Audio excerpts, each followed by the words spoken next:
Hi అండి అందరికీ. Welcome to my channel Pavani's world. ఈరోజు స్పెషల్ ఏమనుకుంటున్నారు? బిర్యానీ చేసేద్దాం వచ్చేయండి. ఫస్ట్ కేజీ చికెన్కి కేజీ బాస్మతి రైస్ కడిగేసి నానబెట్టేసుకోండి.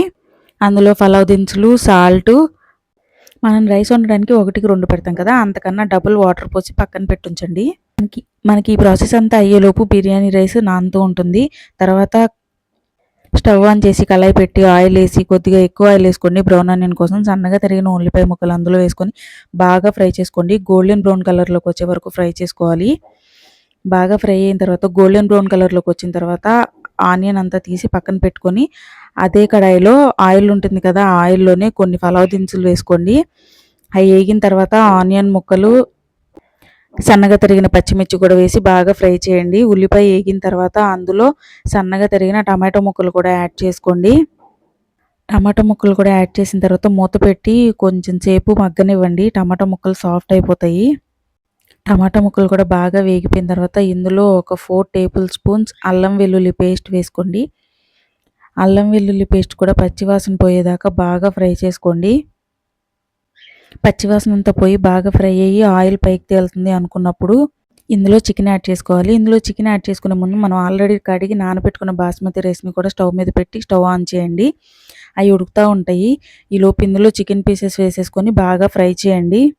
నేను ఇక్కడ కేజీ చికెన్ తీసుకున్నాను. చికెన్ ఆల్రెడీ కరిగేసి ఉప్పు, పసుపు, కారం, ధనియాల పొడి, గరం మసాలా అండ్ అలాగే పెరుగు అన్నీ వేసేసి 1 గంట మ్యారినేట్ చేసి పెట్టుంచాను. ఆ చికెన్ని తీసుకొచ్చి ఇందులో యాడ్ చేశాను. చికెన్ ఉడికిపోయిన తర్వాత 80% కుక్ అయిన బాస్మతి రైస్ని తీసుకొచ్చి దీని మీద ఒక లేయర్గా వేయండి.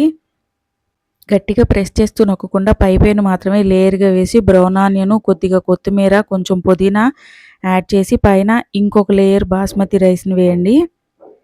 రైస్ మొత్తం వేసేసి సదిరిన తర్వాత పైన ఇంకొద్దిగా బ్రౌన్ ఆనియన్స్ అండ్ అలాగే కొత్తిమీర, పుదీనా, కొద్దిగా నెయ్యి యాడ్ చేసుకోండి. తర్వాత కొద్దిగా చికెన్ మసాలా కూడా పైన వేయండి. తర్వాత మూత పెట్టేసి సిమ్లో పెట్టి 20 నిమిషాల పాటు దమ్ చేస్తే బిర్యానీ రెడీ. చూసారుగా బిర్యానీ ఎంత బాగా వచ్చిందో, మెతుకు మెతుకు అంటుకోకుండా పొడి పొడిగా చాలా బాగా వచ్చిందండి. ఒక్కసారి అయితే మీరు కూడా తప్పకుండా ట్రై చేయండి. ఇలా ట్రై చేసి మీ ఇంట్లో వాళ్ళకి పెట్టకండి, తప్పకుండా సూపర్ అనాల్సిందే. బిర్యానీ చేయడం రాని వాళ్ళు కూడా ఈజీగా సింపుల్గా చేసేయచ్చు. చాలా బాగుండిద్ది. ఒకసారి తప్పకుండా ట్రై చేయండి. ఇక్కడ నేనైతే బిర్యానీ తినేస్తున్నాను. ఒక ఉల్లిపాయ ముక్క పెట్టుకొని, ఒక చికెన్ పీస్ తీసుకొని బిర్యానీ నోట్లో పెట్టుకొని తింటే సూపరో super. Thank you for watching.